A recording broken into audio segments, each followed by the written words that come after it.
Hello and welcome to young minds career institute. Hope all you guys are doing well. तो आज के lecture में basically हम बात करने वाले हैं रेस्पिरेशन इन पाइला, या आप इसको बोल सकते हो रेस्पिरेशन इन मोलस्का।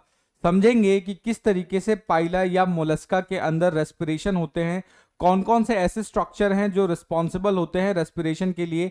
तो अगर आप चैनल पर नए हैं और अभी तक चैनल को सब्सक्राइब नहीं किया है तो आई अर्ज की चैनल को सब्सक्राइब कर लीजिए, अपने दोस्तों को शेयर कर लीजिए। तो चलिए डायरेक्टली मूव करते हैं अपने मेन टॉपिक के ऊपर।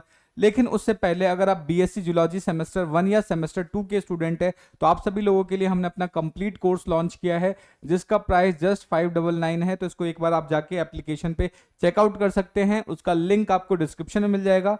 कोर्स रिलेटेड अगर आपको कुछ ज्यादा इंफॉर्मेशन की रिक्वायरमेंट है तो आप डायरेक्टली मेरे व्हाट्सएप पे कनेक्ट कर सकते हैं, उसका लिंक भी आपको डिस्क्रिप्शन में अवेलेबल हो जाएगा। तो चलिए फिर डायरेक्टली मूव करते हैं अपने मेन टॉपिक के ऊपर, जो कि है रेस्पिरेशन इन मोलस्का। अब मोलस्का के रेस्पिरेशन को समझने के लिए सबसे पहले हमें उसके बॉडी का छोटा सा इंटरनल स्ट्रक्चर समझना पड़ेगा, तभी जाके हम उसको अच्छी तरीके से समझ पाएंगे। ठीक है, ऑलरेडी ये सारी चीजें मैंने इंटरनल स्ट्रक्चर ऑफ पाइला के अंदर डिटेल कर लिया था। सो अगर आपने वो वीडियो नहीं देखा है तो आई अर्ज की एक बार जाकर उसको जरूर देख लीजिए, सो दैट कि आपको इंटरनल स्ट्रक्चर ऑफ पाइला अच्छे से समझ में आ जाए, सो दैट कि जब हम रेस्पिरेशन पढ़ेंगे तो सारी चीजें आपको आसानी से कनेक्ट हो जाए। ठीक है, सो अभी मैं क्या है कि सिंपल कुछ इंपॉर्टेंट पॉइंट्स ही आपको यहाँ पे इंटरनल मॉर्फोलॉजी के बारे में उसके बताऊंगा, सो दैट कि हम इस लेक्चर का लिंक इजीली स्टैब्लिश कर ले, देन उसके बाद हम रेस्पिरेशन पे मूव करेंगे। ठीक है, तो अगर मैं बात करूं पाइला या मोलस्का की, ठीक है, तो उनके बॉडी को हम 4 पार्ट में डिवाइड कर सकते हैं। यानी आप बोल सकते हो कि बॉडी के अंदर आपको 4 स्ट्रक्चर्स देखने को मिलते हैं, या बॉडी को 4 पार्ट में डिवाइड कर सकते हैं। ठीक है, जिसमें से एक आता है आपका हेड, ठीक है, उसके बाद आता है फुट, ठीक है, उसके बाद आएगा विसरल मास, और लास्ट में आता है आपका मेंटल कैविटी।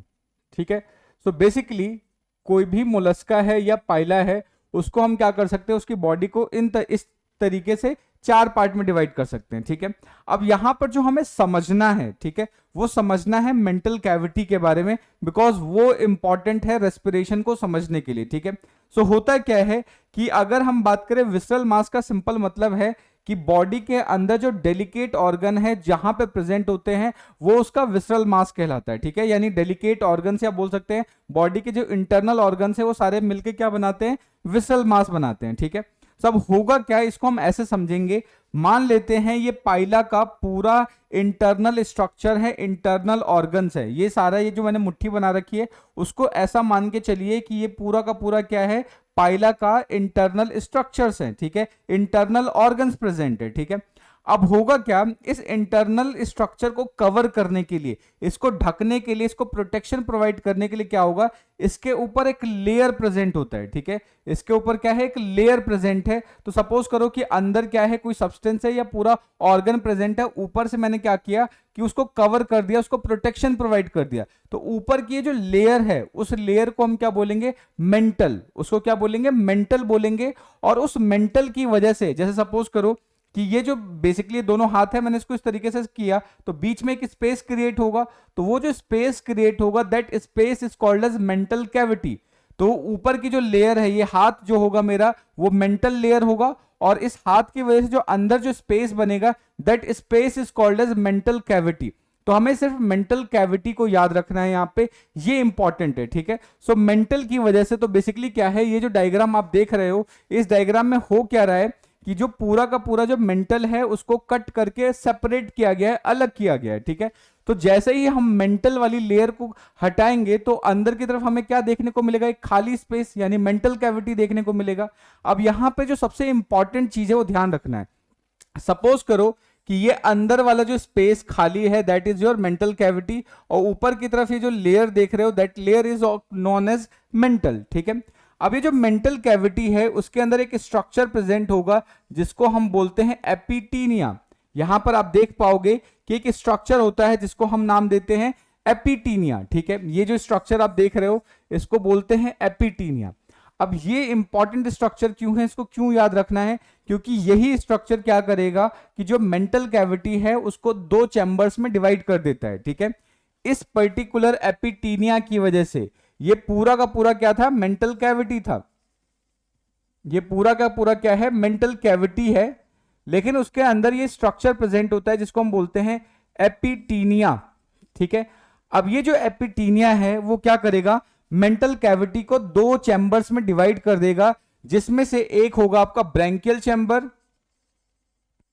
एक होता है आपका ब्रैंकियल चैम्बर और दूसरा होता है आपका पल्मोनरी चैम्बर,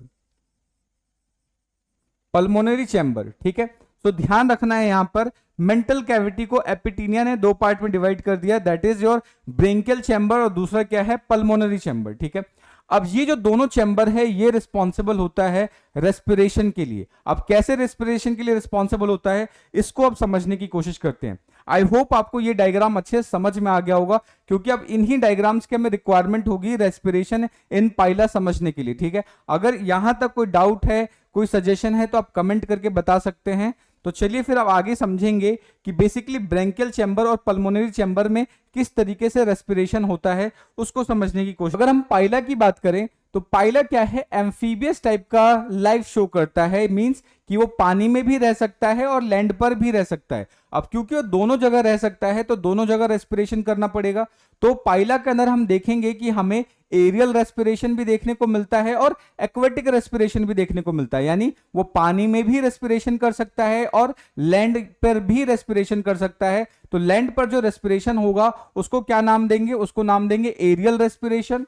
ठीक है, और जब पानी के अंदर होगा उसको क्या बोलेंगे, एक्वेटिक रेस्पिरेशन करेंगे बोलेंगे। ठीक है, अब क्योंकि पानी और लैंड दोनों पे अलग अलग ढंग से रेस्पिरेशन होगा तो उसके लिए स्ट्रक्चर्स भी अलग अलग रिक्वायरमेंट होंगे। ऐसा नहीं है कि जिस स्ट्रक्चर से वो पानी के अंदर रेस्पिरेशन कर रहा है उसी स्ट्रक्चर से क्या है वो जब लैंड पर होगा एयर से थ्रू रेस्पिरेशन कर पाएगा। ठीक है, सो यहां पर स्ट्रक्चर अलग अलग होते हैं। ठीक है, तो अब यहां पे मैं बात करने वाला हूं कौन से स्ट्रक्चर रिस्पॉन्सिबल होते हैं रेस्पिरेशन के लिए। ठीक है, तो सबसे इंपॉर्टेंट चीज जो आपको याद रखना है कि अगर पाइला पानी के अंदर है, यानी जब वो एक्वेटिक रेस्पिरेशन शो करता है, उस कंडीशन में टीनिडियम नाम का स्ट्रक्चर होता है या जिसको हम गिल्स भी बोलते हैं, ये रिस्पॉन्सिबल होता है रेस्पिरेशन के लिए।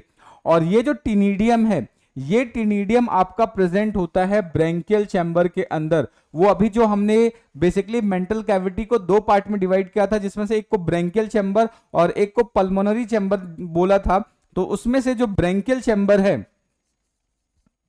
ब्रैंकियल चैम्बर, उस ब्रैंकियल चैम्बर के अंदर टीनिडियम प्रेजेंट होता है। और ये जो टीनिडियम है जिसको हम गिल्स भी बोल सकते हैं, ये पार्टिसिपेट करता है आपके एक्वेटिक रेस्पिरेशन के लिए। ठीक है, सो ये याद रखना है। दूसरा स्ट्रक्चर है आपका एरियल रेस्पिरेशन के लिए। अगर हम एरियल रेस्पिरेशन की बात करें तो यहां पर प्रेजेंट होता है आपका पल्मोनरी सैक। ठीक है, जिसको हम लंग्स भी बोल सकते हैं। तो जो पल्मोनरी सैक है, ये पल्मोनरी सैक बेसिकली रिस्पॉन्सिबल होता है एरियल रेस्पिरेशन के लिए, यानी जब बेसिकली पाइला जो आपका लैंड पर होता है तो उस समय उसको जो एरियल रेस्पिरेशन करना है उसके लिए जो स्ट्रक्चर रिस्पॉन्सिबल होगा उसको हम क्या बोलेंगे, पल्मोनरी सैक बोलेंगे। ठीक है, अब ये जो पल्मोनरी सैक है ये एक ऐसा स्ट्रक्चर है जो कहां प्रेजेंट होगा, आपका पल्मोनरी चैम्बर में। ठीक है, ये पल्मोनरी चैम्बर में प्रेजेंट होगा। तो वो दो बेसिकली जो दो चैम्बर्स बने थे, अब उनका आपको फंक्शन धीरे धीरे क्लियर होना स्टार्ट हो गया होगा। ठीक है, तो ब्रैंकियल चैम्बर के अंदर टीनिडियम प्रेजेंट होगा जिसको हम गिल्स बोलते हैं, और जो दूसरा पल्मोनरी चैम्बर है उसके अंदर बेसिकली क्या प्रेजेंट होगा, पल्मोनरी सैक प्रेजेंट होगा। ठीक है, उसके अलावा एक स्ट्रक्चर और भी याद रखना है कि जो पल्मोनरी सैक है उसके अंदर एक दूसरा स्ट्रक्चर भी प्रेजेंट होता है जिसको हम ऑस्फेरिडियम बोलते हैं। ठीक है, अब ये जो ऑस्फेरिडियम है बेसिकली पानी की जो केमिकल क्वालिटी है उसको जांचने का काम करता है। ठीक है, तो ये ध्यान रखना है। सो पल्मोनरी सैक कहां प्रेजेंट होगा, पल्मोनरी चैम्बर में प्रेजेंट होगा। उसके अलावा एक स्ट्रक्चर और प्रेजेंट होता है पल्मोनरी सैक के अंदर जो आपको याद रखना है, जो कि होगा आपका ऑस्फेरिडियम। ठीक है, सो पल्मोनरी चैम्बर के अंदर दो स्ट्रक्चर होंगे, वन इज पल्मोनरी सैक और दूसरा क्या है, ऑस्फेरिडियम होगा। ठीक है, तो ये दो चीज आपको याद रखनी है। सो दो मेन जो ऑर्गन है जो रेस्पिरेशन में पार्टिसिपेट करेंगे, एक्वेटिक के लिए आ जाएगा टीनिडियम, और अगर हम बात करें कि जो एरियल रेस्पिरेशन है उसके लिए आ जाएगा पल्मोनरी सैक। अब इन दोनों रेस्पिरेशन को सपोर्ट करने के लिए ये दोनों जो स्ट्रक्चर्स हैं वो अपना फंक्शन प्रॉपरली कर लें, इनको प्रॉपर फंक्शन करवाने के लिए इनको क्या है, असिस्ट करने के लिए एसेसरी स्ट्रक्चर्स भी प्रेजेंट होते हैं। और उन एसेसरी स्ट्रक्चर्स की अगर हम बात करें तो उनमें आता है आपका लेफ्ट और राइट न्यूचल लूप, या इसको सुडोपीपोडियम भी बोलते हैं। यहां पर आप जो देख रहे हो राइट सुडोपीपोडियम हो गया, इधर लेफ्ट सुडोपीपोडियम हो गया। तो ये जो राइट और लेफ्ट सुडोपीपोडियम है इसी को हम राइट नूचल लूप या इसको क्या बोल सकते हैं, लेफ्ट नूचल लूप बोल सकते हैं। ठीक है, अब ये जो राइट और लेफ्ट नूचल लूप है या जिसको हम राइट सुडोपीपोडियम या लेफ्ट सुडोपीपोडियम बोलते हैं, ये बेसिकली ट्यूब की तरह वर्क करता है। यानी यहां से क्या होगा, लेफ्ट सुडोपीपोडियम से पानी एंटर करेगा और पानी के अंदर जो ऑक्सीजन बेसिकली जो डिसॉल्व होगा वो यहां से एंटर करने के बाद ये कहां जाएगा, इस पर्टिकुलर ब्रेंकियल चैम्बर के अंदर जाएगा। और ब्रेंकियल चैम्बर के अंदर टीनिडियम प्रेजेंट होता है और टीनिडियम पे गैसेज एक्सचेंज होने के बाद राइट सुडोपीपोडियम की मदद से पानी बाहर निकल आता है। ठीक है, सो इस तरीके से ये पूरा फंक्शन हो रहा होता है। तो अब कैसे होगा उसको भी समझने की कोशिश करेंगे। तो फिलहाल ये रफ आपको एक चीज आपको आइडिया हो गया होगा कि कौन कौन से स्ट्रक्चर रिस्पॉन्सिबल होते हैं रेस्पिरेशन के अंदर। ठीक है, अब हम क्या करेंगे, वन बाय वन करके सारे स्ट्रक्चर्स को थोड़ा डिटेल में पढ़ लेते हैं। ठीक है, सो आई होप आपको यहां तक की चीजें अच्छे से समझ में आ रही होंगी। अगर फिर भी कोई डाउट बन रहा है, कोई सजेशन है तो आप कमेंट करके बता सकते हैं। ठीक है, तो अब चलिए अब क्या करेंगे, सबसे पहले हम ब्रेंकियल चैम्बर के बारे में बात करेंगे और उसके अंदर जो टीनिडियम स्ट्रक्चर है उसके बारे में डिटेल कर लेते हैं। ठीक है, सो जनरली क्या है, जो टीनिडियम है, ये जो टीनिडियम है एक कॉम्ब लाइक स्ट्रक्चर होता है। तो जैसा आप ये डायग्राम आप देख रहे हो, ये जो डायग्राम आप देख रहे हो ये बेसिकली क्या है, इसी को हम टीनिडियम बोलते हैं। इसी को क्या बोलेंगे, टीनिडियम बोलेंगे। ठीक है, और ये जो टीनिडियम है बेसिकली आप देख रहे हो कंघी के जैसा दिख रहा है, तो इसको हम क्या बोल सकते हैं, कॉम्ब लाइक स्ट्रक्चर बोल सकते हैं। ठीक है, अब इस टीनिडियम के अंदर ये जो आपका स्ट्रक्चर दिख रहा है, ये जो सीधी सीधी लाइन जो आपको दिख रही है, ये इसका मेन एक्सिस कहलाता है या इसी को टीनिडियल एक्सिस भी बोल सकते हैं। ये इसका क्या है, मेन एक्सिस है, ये मेन एक्सिस है। और इसी मेन एक्सिस की मदद से क्या होता है, ब्रेंकियल चैम्बर से अटैच्ड होता है। यानी ब्रेंकियल चैम्बर से इस स्ट्रक्चर को अटैच करवाने का काम किसका होता है, मेन एक्सिस या इसको हम टीनिडियल एक्सिस भी बोलते हैं। ये क्या करेगा, इस पूरे स्ट्रक्चर को उसके ब्रेंकियल चैम्बर से कनेक्ट करने का काम करता है। ठीक है, अब क्या होगा, इस ये मेन एक्सिस से आप देख रहे हो कुछ इस तरीके के स्ट्रक्चर्स निकलते हैं।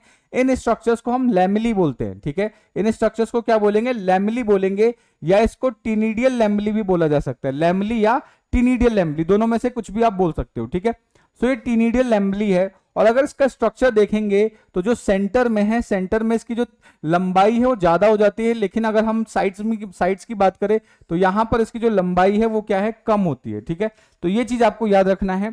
तो सबसे इंपॉर्टेंट चीज जो टीनिडिया है, कॉम्ब लाइक स्ट्रक्चर होता है।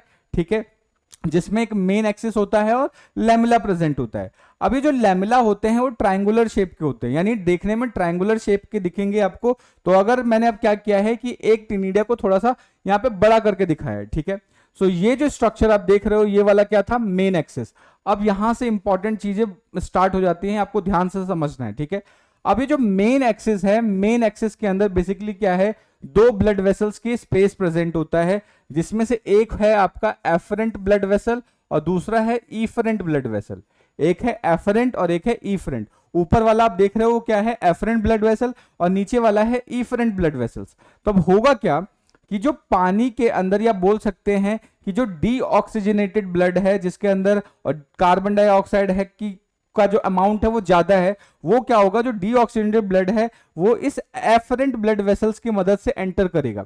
अब जब एफरेंट ब्लड वेसल्स की मदद से डीऑक्सीजनेटेड ब्लड एंटर करेगा तो अब होगा क्या कि ये जो लैमेली है, लैमेली का काम क्या होता है कि यहीं पर गैसेज एक्सचेंज होता है। अब यहां पर गैसेज एक्सचेंज कैसे होता है, तो मैंने क्या किया है, एक लैमेली को थोड़ा सा बड़ा करके इस तरीके से दिखा दिया है। ठीक है, तो अगर हम एक लैमेली को बड़ा करके देखें तो हमें यहाँ पे कुछ रीजंस दिखाई देते हैं। ठीक है, अब ये रीजंस कैसे हैं, तो इसको अगर हम बात करें तो एक लैमेली को जब मैंने बड़ा करके देखा तो मुझे दिखा कि इसमें से जो सबसे ऊपर वाला रीजन है जिसमें सीलिया प्रेजेंट है, इसको हम बोलेंगे सीलिएटेड एपिथेलियम सेल।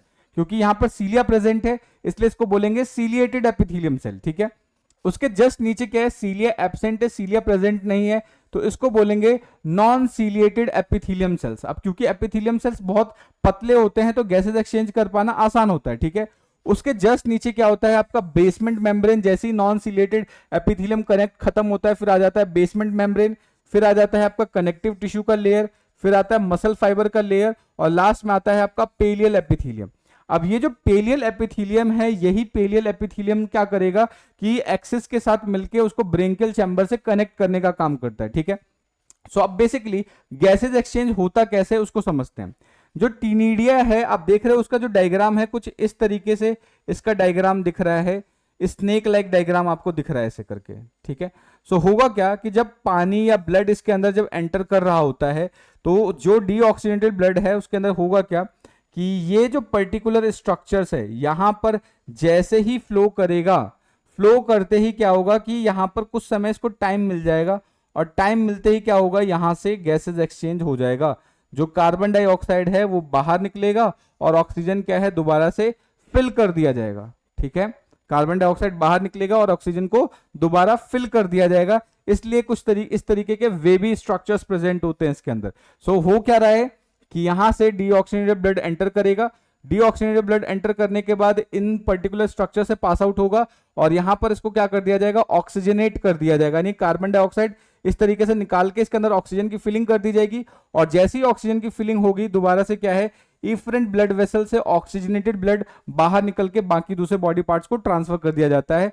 तो इस तरीके से ये पूरा का पूरा जो स्ट्रक्चर है टीनिडिया के अंदर ये पूरा फंक्शन चल रहा होता है, ठीक है। अब ये होगा कैसे इसको भी एक बार समझ लेते हैं फिर आगे बढ़ेंगे, ठीक है। सो यहां पर देखेंगे ये जो लेफ्ट सुडोपीपोडियम है या जिसको हम लेफ्ट न्यूचल लूप बोलते हैं, तो लेफ्ट न्यूचल लूप से क्या होगा वाटर एंटर करेगा, यहां से क्या होगा वाटर एंटर करेगा। अब उस वाटर के अंदर क्या होता है ऑक्सीजनेटेड, बेसिकली बोल सकते हो वाटर के अंदर ऑक्सीजन प्रेजेंट होगा।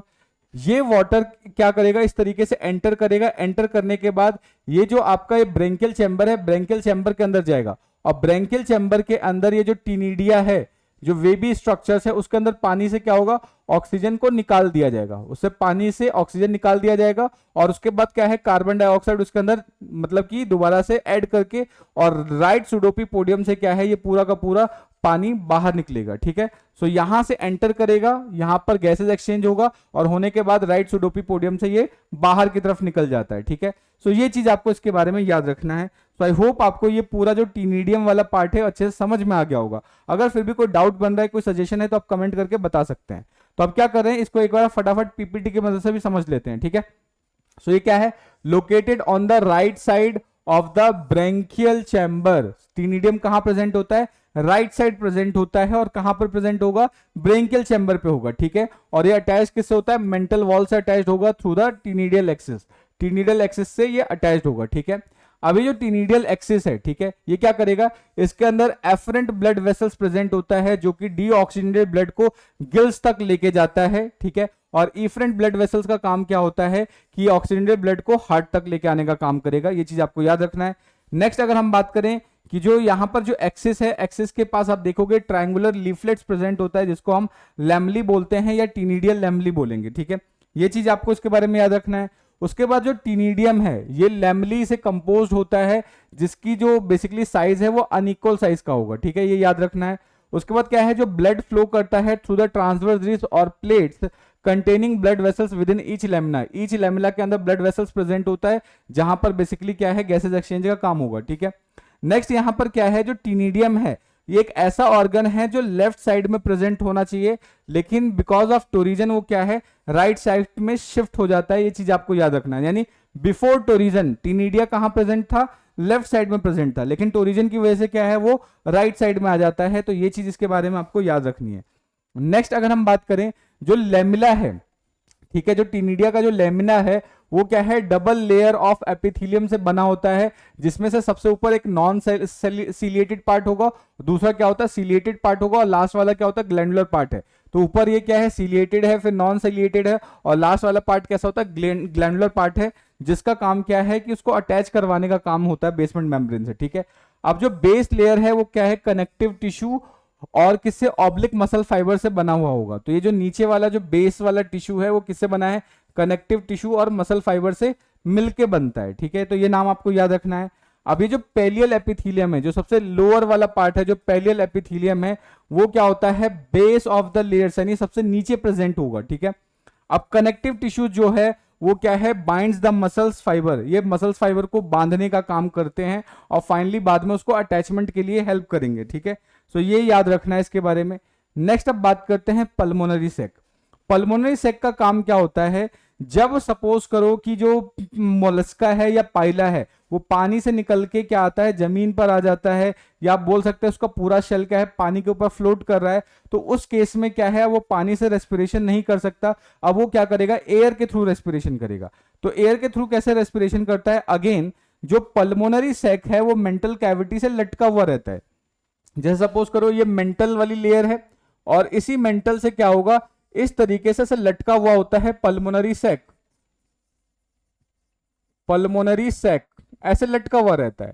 तो जैसे ही एयर इसके अंदर ट्रांसफर होता है, यानी इस पल्मोनरी चैम्बर के अंदर, क्योंकि एक पल्मोनरी सैक कहां प्रेजेंट होगा, पल्मोनरी चैम्बर में, ये पल्मोनरी चैम्बर के अंदर पल्मोनरी सैक प्रेजेंट होता है। तो जैसे ही एयर एंटर करता है पल्मोनरी सैक के अंदर या पल्मोनरी चैम्बर के अंदर, जैसे ही एयर एंटर करता है, तो उस केस में क्या है कि ये जो पल्मोनरी सैक वाला स्ट्रक्चर है ये हाईली वेस्कुलराइज स्ट्रक्चर है, यानी इसके अंदर बहुत सारे ब्लड वेसल्स प्रेजेंट होते हैं। तो उस एयर से क्या होगा, यहां पर गैसेज एक्सचेंज हो जाता है। ठीक है, तो यहां पर क्या होगा, gases exchange in pulmonary sac के थ्रू होगा। और क्यों होगा, बिकॉज ये हाईली वेस्कुलराइज स्ट्रक्चर है, यहाँ पे बहुत सारे ब्लड वेसल्स हैं जो यहाँ पर गैसेज एक्सचेंज में पार्टिसिपेट करते हैं। ठीक है, तो ये चीज आपको याद रखना है। तो ये क्या है, एक बैग लाइक स्ट्रक्चर होता है, develop from the mental wall, यानी मेंटल वॉल से डेवलप होगा। ठीक है, नेक्स्ट ये क्या है, hang in the pulmonary chamber and opens via large oblique pulmonary aperture. ठीक है, इधर की तरफ पल्मोनरी अपर्चर होता है, उससे ओपन होगा। ठीक है, ये नाम याद रखना है। नेक्स्ट इसका जो वॉल्स होता है वो हाईली वेस्कुलर होगा। ठीक है, और इसके अंदर बहुत सारे ब्लड स्पेसेस प्रेजेंट होगा। नेक्स्ट इसका जो डॉर्सल वॉल है वो पिगमेंटेड होता है, वाइल जो वेंट्रल वॉल है क्रीमी व्हाइट होगा। जो सबसे ऊपर वाला पार्ट है, जो डॉर्सल पार्ट है, वो कैसा होता है आपका, पिगमेंटेड होगा, नीचे वाला पार्ट क्रीमी व्हाइट होगा। ठीक है, ये चीज इसके बारे में याद रखना है। नेक्स्ट क्या होगा, जो न्यूचल लूब है, ठीक है, वो highly contractile structure of the mental होगा। ठीक है, क्योंकि वो कॉन्ट्रेक्टाइल होता है, उसकी मदद से क्या है, एयर एंटर करेगा न्यूचल लूब्स की मदद से, जिसको हम सुडोपीपोडियम बोलते हैं, जो साइड साइड में इस तरीके से था ना, इस तरीके से साइड साइड में था। तो यहां पर क्या होगा, जो लेफ्ट ये जो सुडोपीपोडियम है, ये सुडोपीपोडियम बेसिकली क्या करेगा कि थोड़ा सा और इनलार्ज हो जाता है, होने के बाद साइफन का स्ट्रक्चर बना लेता है। अब इसी साइफन की मदद से एयर एंटर करता है या एग्जिट करता है। ठीक है, ये आपको याद रखना है। तो यहां पर होगा क्या, they are situated on the either side of the head, यानी जो आपका ये देख रहे हो न्यूचल लूब, ये दोनों साइड प्रेजेंट होता है, यानी राइट न्यूचल लूब और लेफ्ट न्यूचल लूब के फॉर्म में प्रेजेंट होता है। ठीक है, नेक्स्ट क्या होगा, they form drain for the entry and exit of the water in and out of the mantle cavity, यानी ये जो न्यूचल लूब है इसका काम क्या होगा कि एक ड्रेनेज सिस्टम की तरह वर्क करता है, कि सपोज करो कि लेफ्ट साइड से यहां पर एंटर करेगा और राइट साइड से इधर निकल जाता है। ठीक है, पानी, तो इस तरीके से ये काम करने वाला होगा। अब हम समझेंगे मैकेनिज्म ऑफ रेस्पिरेशन, किस तरीके से रेस्पिरेशन होता है। तो ये ऑलरेडी मैंने एक्वेटिक रेस्पिरेशन आपको समझा ही दिया था कि होगा क्या, कि जो लेफ्ट न्यूचल लूब है वहां से पानी एंटर करेगा, ब्रैंकियल चैम्बर के अंदर जाएगा, ब्रैंकियल चैम्बर के अंदर टीनिडिया प्रेजेंट होता है, वहां पे गैसेज एक्सचेंज होगा और राइट सुडोपीपोडियम की मदद से बाहर निकल जाएगा। ठीक है, तो यहां पर क्या है, एक्वेटिक रेस्पिरेशन तब होगा जब स्नेल पानी के अंदर होता है। और ये कैसे होगा कि जब बॉटम ऑफ वाटर, उस कंडीशन में क्या होगा कि स्नेल फ्लोट कर रहा है या सस्पेंडेड हो रहा है, तो इन सभी केसेस में क्या है कि एक्वेटिक रेस्पिरेशन होगा। अब यहाँ पे जो पानी है वो लेफ्ट न्यूचल लूप से एंटर करेगा, और एंटर करने के बाद वो कहां पर मूव करता है, ऑस्फेरिडियम से होते हुए ब्रैंकियल चैम्बर के अंदर पानी जाएगा। ब्रैंकियल चैम्बर के अंदर जो टीनिडिया होता है, टीनिडिया के ऊपर पानी फ्लो करेगा, और पानी का जब फ्लो करेगा तो उस केस में गैसेज एक्सचेंज हो जाएगा, और एक्सचेंज होने के बाद राइट न्यूचल लूप से बाहर निकल जाता है। ठीक है, ये ध्यान रखना है। अभी जस्ट हमने देखा था दो न्यूचल लूप था, एक साइड से मैंने आपको बताया था एंटर करेगा, दूसरी साइड से पानी बाहर निकल जाता है। ठीक है, और जो फ्लो है वो मेंटेन करने के लिए यहाँ पे अल्टरनेट मूवमेंट होता है mantle cavity, ciliary beating movement की, जैसे पानी की जो फ्लो है वो उसको मेंटेन करके रख सकता है। ठीक है, अभी इस सब चीजों को मैं एक बार समअप भी कर दूंगा, जिससे कि आपको इसको समझना थोड़ा और आसान हो जाएगा। ठीक है, नेक्स्ट अब एरियल रेस्पिरेशन की बात करें, तो एरियल रेस्पिरेशन की बात करें तो जो लेफ्ट न्यूचल लूब है वो थोड़ा सा एक्सटेंड होकर एक दूसरा स्ट्रक्चर बनाता है, जिसको बोलते हैं साइफन। ठीक है, अब जो साइफन है, साइफन का काम क्या होता है कि यहां से एयर को एंटर करता है और ये पल्मोनरी सैक के पास जाएगा। ठीक है, और पल्मोनरी सैक के पास जाने के बाद अगेन वो जो वेस्कुलर स्ट्रक्चर है उसकी वजह से वहां पे गैसेज एक्सचेंज हो जाएगा। नेक्स्ट इंपॉर्टेंट चीज कि यहां पर जो पल्मोनरी चैम्बर है उसके अंदर एक्सटेंशन, एक्सपेंशन और कॉन्ट्रैक्शन का प्रोसेस होता है, जिसकी वजह से एयर उसके अंदर एंटर भी करता है और बाहर भी निकल जाता है। ठीक है, ये ध्यान रखना है। और एक स्ट्रक्चर है एपिटीनिया, अभी बताया था कि इसका काम क्या है कि ये दोनों को दो चैम्बर्स बनाने का काम करता है, ठीक है। अब ये जो पल्मोनरी सैक वॉल्स है, इसके अंदर ब्लड वेसल्स प्रेजेंट होते हैं जो कि गैसेज एक्सचेंज में पार्टिसिपेट करते हैं, ठीक है। ये नाम आपको याद रखना है। अब जनरली क्या है कि स्नेल्स के अंदर ये जो दोनों मेथड है, चाहे एक्वेटिक मेथड हो या आप बात करें कि जो एरियल मेथड है, उन दोनों में पार्टिसिपेशन करता है। लेकिन जब कभी जो आपका स्नेल है वो क्या हाइबरनेशन में जा रहा होता है या सपोज करो कुछ समय के लिए वो इनएक्टिव होता है, तो उस समय वो रेस्पिरेशन कैसे करता है कि जो उसका पल्मोनरी सैक के अंदर जो एयर स्टोर करके उसने रख रखा है, उसी एयर से वो क्या करेगा, रेस्पिरेशन करेगा, ठीक है। तो ये पॉइंट आपको याद रखना है, ठीक है। तो यही चीज मैंने लिखा है कि जब एस्टिवेशन जाता है या उस कंडीशन में जब उनकी फिजिकल एक्टिविटी डिक्रीज होती है, तो बॉडी क्या करता है, अपने बॉडी को पूरा का पूरा शेल के अंदर कवर कर लेता है। और उस केस में क्या होगा कि जो रेस्पिरेशन है वो ऐसे होगा कि जो उसने एयर स्टोर कर रखा था, उस स्टोर एयर की मदद से वो रेस्पिरेशन करता है, ठीक है। सो इसी के साथ हमारा पूरा रेस्पिरेशन कंप्लीट होता है। एक बार मैं इसको सम अप कर देता हूं। दो टाइप का रेस्पिरेशन होता है, जिसमें से एक है पल्मोनरी सैक के थ्रू और दूसरा क्या है, टीनिडियम के थ्रू। तो टीनिडियम के थ्रू तब होगा जब एक्वेटिक रेस्पिरेशन होगा, तो लेफ्ट न्यूट्रल लूप से पानी जाएगा, टीनिडियम में क्या होगा, गैसेज एक्सचेंज होगा और राइट न्यूट्रल लूप से बाहर आ जाएगा, ठीक है। नेक्स्ट अगर हम बात करें कि एरियल रेस्पिरेशन के लिए पल्मोनरी सैक रिस्पॉन्सिबल होता है, जो कि पल्मोनरी चैम्बर में प्रेजेंट होगा। तो एयर एंटर करेगा और एंटर करने के बाद क्या है, उस पल्मोनरी सैक के अंदर बहुत सारे क्या है, वेस्कुलर, मतलब बोल सकते हैं वेस्कुलराइज स्ट्रक्चर होता है, जहां पे गैसेज एक्सचेंज होगा, उसके बाद फिर से एयर बाहर निकल जाएगा, ठीक है। तो इसी के साथ हमारा आज का लेक्चर यहीं पे समाप्त होता है। होप सारी चीज आपको अच्छे समझ में आ गई होंगी। अगर फिर भी कोई डाउट बन रहा है, कोई सजेशन है, तो आप कमेंट करके बता सकते हैं। मिलते हैं नेक्स्ट वीडियो में, तब तक ले जय हिंद दोस्तों, थैंक यू।